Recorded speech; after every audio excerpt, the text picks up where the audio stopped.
نحمده ونصلي على رسوله الكريم اما بعد فاعوذ بالله من الشیطان الرجیم بسم اللہ الرحمن الرحیم رب اشرح لي صدری ويسر لي امری واحلل عقدة من لسانی يفقهوا قولی اللهم انی اسألك علما نافعا ورزقا طیبا وعملا متقبلا۔ السلام علیکم ورحمۃ اللہ وبرکاتہ۔ آج ہم قصاص کے بارے میں پڑھنے جا رہے ہیں۔ قصاص یعنی کہ قاتل سے بدلہ لینا، قاتل کو اس کے قتل کا بدلہ دینا، اس کو اس کی پنشمنٹ دینا۔ یا ایھا الذین آمنوا کتب علیکم القصاص فی القتلی، اے ایمان والو تمہارے لیے قتل کے معاملے میں سزا جو دینے کی ضرورت ہے اس کا تمہیں حکم دیا گیا ہے، جرمانہ جو ہے وہ بھگتنا پڑے گا، اور یہ فرض کر دیا گیا ہے تمہارے اوپر کہ کوئی بھی اگر قتل کرتا ہے تو اس کا بدلہ اس کو دینا تم پر فرض کر دیا گیا، یہ اللہ تعالیٰ کا حکم ہے۔ جیسے کہ میں نے بتایا، قصاص کا مطلب ہوتا ہے قتل کا بدلہ لینا۔ اور کیوں یہ ضروری ہے؟ کیونکہ انسان کی جان کی ایک حرمت ہے۔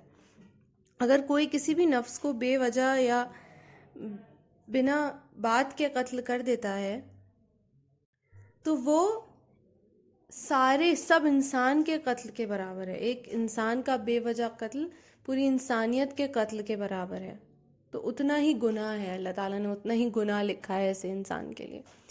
تو کیوں نہیں اس کا بدلہ اس کو ملنا چاہیے؟ اس کا بدلہ آخرت میں تو ملے گا ہی ملے گا، لیکن دنیا میں بھی لوگوں پر واجب ہے کہ اس کو اس کا بدلہ دیں، کیے کہ اس کو سزا ملے۔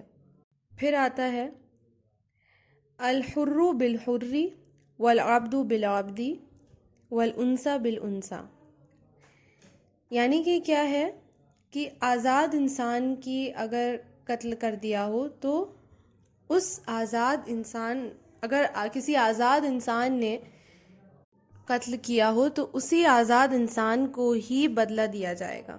اگر کسی غلام نے یہ قتل کیا ہو تو اسی غلام کو مارا جائے گا۔ اور انثیٰ یعنی کہ اگر کسی عورت نے یہ اپرادھ، یہ جو غلطی ہے وہ کی ہے، ہتیا کرنے کی کسی کی، تو اسی عورت کو ہی اس کا بدلہ دیا جائے گا۔ یعنی کہ جس سے یہ گناہ ہوا ہے، جس سے یہ کوتاہی ہوئی ہے، اسی کو سزا ملے گی۔ مکہ میں کے معاشرے میں یہ ایک عام بات تھی کہ اگر کوئی پیسے والا انسان کسی کا قتل کر دیتا تھا تو اس کے غلام کو اس کے بدلے سزا دی جاتی تھی۔ تو یہاں پر اس چیز کو بالکل ہی نگلیکٹ کر دیا گیا ہے، پھینک دیا گیا ہے۔ جس انسان نے غلطی کری ہے اسی کو اس کی سزا ملے گی، جان کے بدلے جان لی جائے گی، اعضا کے بدلے اعضا، زخم کے بدلے زخم۔ جس کی غلطی اسی کو سزا، جس کی جو غلطی اس کی اتنی ہی سزا۔ یہ مطلب نہیں ہے کہ کسی نے ایسا کچھ، کسی نے صرف کسی کو مارنے کی دھمکی دیا تو آپ اس کے بدلے میں اس کو موت کی سزا سنا دیں یا آپ اس کو قتل ہی کر دیں۔ جس کی جتنی غلطی اس کی اتنی ہی سزا۔ لیکن ہاں، اگر تم معاف کر دو، اگر قاتل کو معاف کر دیا جائے، جو وکٹم ہے وہ اگر اس کو معاف کر دے یا پھر اس کی سزا میں کی سختی کو کچھ کم کر دے، اس میں نرمی کرنے کا سوچے، تو وہ نارمل نارمز کے حساب سے کیا جا سکتا ہے، صرف اور صرف اگر وکٹم اپنی سیلف ول سے وہ کام کرنا چاہے، کسی دباؤ میں آ کے نہیں۔ اگر وہ اپنی ول سے یہ کام کرنا چاہے تو یہ ہو سکتا ہے۔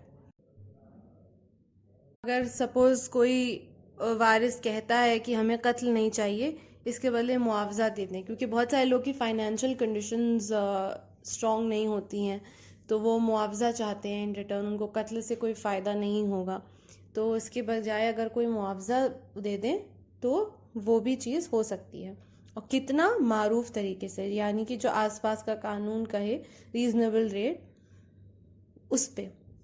اور اس پہ یہ حکم ہے کہ زیادہ مطالبہ نہ کرا جائے، ٹھیک ہے؟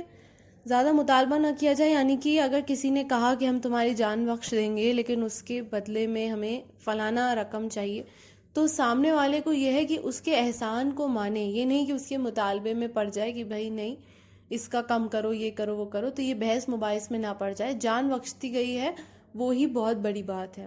اور ساتھ ہی دوسری پارٹی کے لیے بھی یہ فرض ہے کہ وہ اپنی احسان مندی کو نہ جتائے. ٹھیک ہے، اس نے جان بخش دی ہے لیکن ایسا نہیں ہے کہ اس نے اس کو پوری طریقے سے معاف کر دیا ہے، اس کے لیے اس نے اپنے فائدے کے حساب سے معاوضہ لیا ہے. تو یہ نہیں ہو کہ وہ احسان جتائے پوری زندگی کہ میں نے تمہاری جان بخش دی تھی.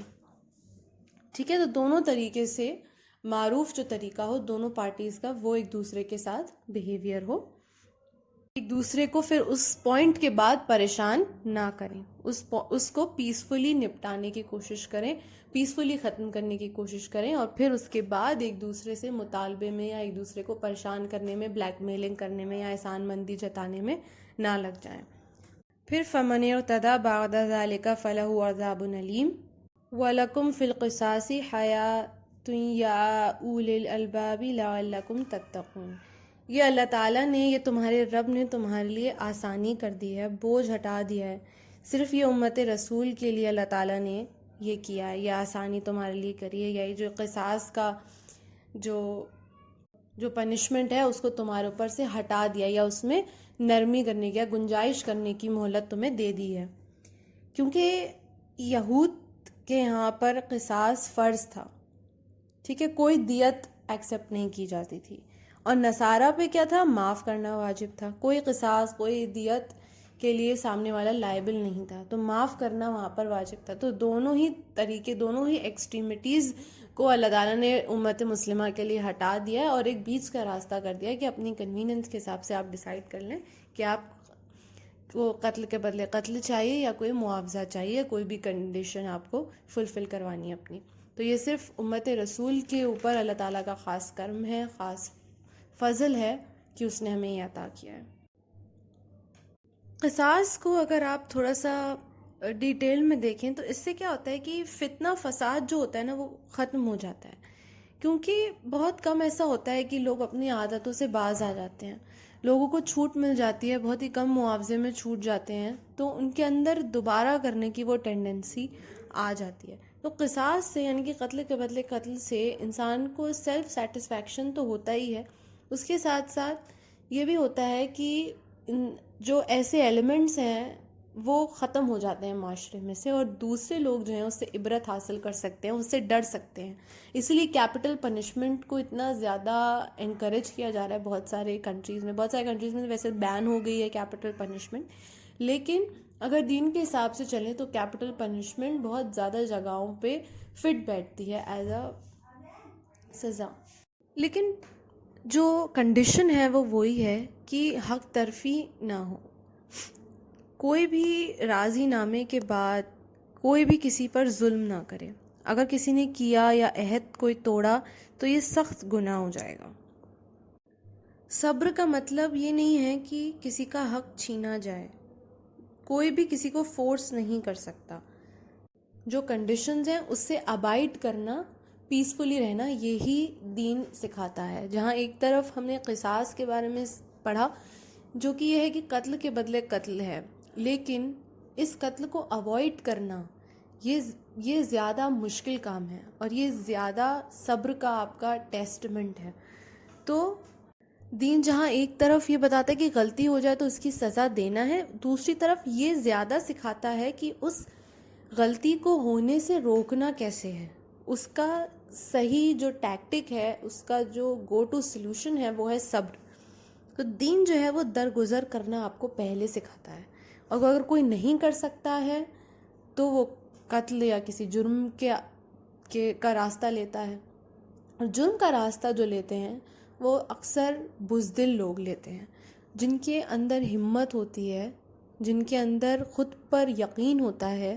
وہ ان سب سے ڈرتے نہیں ہیں، وہ صبر کرتے ہیں، وہ اللہ پر توکل کرتے ہیں. اور جو لوگ بزدل لوگ ہوتے ہیں، جن کے اندر وہ کریج ہی نہیں ہے کہ وہ فائٹ کر سکیں، وہ یہ سارے بزدلی والے کام کرتے ہیں. کیونکہ بہت بار ایسا ہوتا ہے لوگ اپنے کمپٹیشن کو کاٹنے کے چکر میں ایک دوسرے کا قتل کر دیتے ہیں کہ وہ مجھ سے آگے کیسے نکل گیا. اس کا مطلب آپ کو خود پر یقین نہیں ہے، خود سیلف کنوکشن نہیں ہے کہ آپ اس سے آگے نکل سکتے ہیں. آپ اس سے آگے نکل کے دکھائیے. کسی کو مار کر آگے بڑھنا، اس سے کیا فائدہ؟ وہ بھی ہو اور آپ اس سے بیٹر کر کے دکھائیں تو کوئی بات ہے. تو دین درگزر کرنا سکھاتا ہے. آج کل تو آپ یہ دیکھیے ایک ایک بات پر ایک دوسرے کے خون کے پیاسے ہو جاتے ہیں لوگ. ایک دوسرے سے جھگڑا تو اتنا عام بات ہو گئی ہے، ہر نکڑ پہ آپ کو کوئی نہ کوئی جھگڑتے ہوئے دکھے گا. اور اب تو اتنا زیادہ ہو گیا ہے کہ لوگوں کے پاس چاقو بھی ہیں، لوگوں کے پاس گنز بھی ہیں، تمنچے بھی ہیں، سب کچھ ہے. اور تو کوئی بھی بات ہوئی چھوٹی موٹی اور آپ کو ماننے کی دھمکی دے دی گئی. پورا مہینہ انسان ڈر کے گزارے، اپنے گھر سے نکلنے سے ڈرے. اگر سچ بات حق بات کہہ بھی دے تو پورا سال اس کا اسی ڈر میں ہی گزر جائے گا کہ سامنے والا آ کے کہیں وہ گولی سے مجھے مار نہ دے. اور آج کل تو اتنا زیادہ معاشرہ بھی اتنا زیادہ ڈس آنیسٹ ہو گیا ہے کہ جو اصلی قاتل ہوتے ہیں وہ صرف کھلے گھوم رہے ہوتے ہیں اور نامنل بیل پہ اگر پکڑ بھی جاتے ہیں نامنل بیل پہ چھوٹ جاتے ہیں. اور اب عموماً تو پکڑے ہی نہیں جاتے ہیں. ان کا نیٹ ورک اتنا اسٹرانگ ہوتا ہے کہ وہ پکڑے ہی نہیں جاتے ہیں اور جرم کر کے آگے بڑھ جاتے ہیں. تو یہ معاشرے میں یہ سارا کچھ اتنا زیادہ چل رہا ہے کہ جو آنیسٹ انسان ہے وہ بہت انسیف فیل کر رہا ہے دنیا میں. لیکن یقین رکھیے، اللہ پہ توکل رکھیے کہ اگر آپ یہاں پر صبر کر رہے ہیں نا، صبر سے مطلب میں یہ نہیں ہے، میں آپ سے یہ نہیں کہہ رہی ہوں کہ آپ جو آپ کے ساتھ ظلم ہو رہا ہے، زیادتی ہو رہی ہے، اس کو سہیں. لیکن اگر آپ سہ لیتے ہیں اللہ کی خاطر، کسی اور اس خاطر نہیں، اس لیے نہیں کہ آپ کچھ کر نہیں سکتے اس کے لیے، صرف اس لیے کہ اللہ اس کا بدلہ دے گا اسے ضرور، اس خاطر اگر آپ صبر کر لیں گے تو انشاءاللہ یقین جانیے اللہ تعالیٰ آپ کو کبھی بھی ہتاش نہیں کرے گا. اللہ تعالیٰ ہمیشہ آپ کو اس کا جزا دے گا اور کئی گنا بڑھا کر دے گا انشاءاللہ. تو یہ قصاص کا معاملہ تھا جو ہم نے آج کور کیا. اور آج سے انشاءاللہ تعالیٰ ہم بہت ہی اہم ٹاپکس ہر ویک انشاءاللہ اٹھائیں گے، چاہے وہ روزے کا ہو، چاہے وہ حج کے ارکان ہوں، یا پھر نیکسٹ ویک جو ہم کریں گے وہ جائیداد کا، یا جو وراثت ہے اس کو کیسے ٹیکل کرنا ہے، وہ سارا کچھ انشاءاللہ تعالیٰ ایک ایک کر کے ٹیکل کریں گے. کیونکہ یہ بہت دینی طریقے سے کرنا بہت زیادہ ضروری ہے. سود کے بارے میں ہم جانیں گے. تو یہ جو لائف سٹائل، جو ہمارے لائف پروسیسز ہیں، جو زندگی میں چیزیں سامنے آتی ہیں، ان سے کیسے ٹیکل کرنا ہے، ان کے بارے میں دین کیا کہتا ہے، اس کو ہم اسلام کے حساب سے کیسے آگے بڑھا سکتے ہیں، اس کے بارے میں انشاءاللہ تعالیٰ بات کریں گے. آج کے لیے بس یہ جو ٹاپک ہے انشاءاللہ ویسے تو بہت واسٹ ہے، لیکن اس پر تفصیلات جو ہیں اس کے لیے آپ کافی ساری بکس ہیں اویلیبل، آپ ان کو پڑھ سکتے ہیں کہ کیسے، اور ہم بھی پڑھتے رہیں گے جیسے جیسے قرآن میں احکامات آتے رہیں گے اس کے متعلق. جزاک اللہ خیرا کثیرا.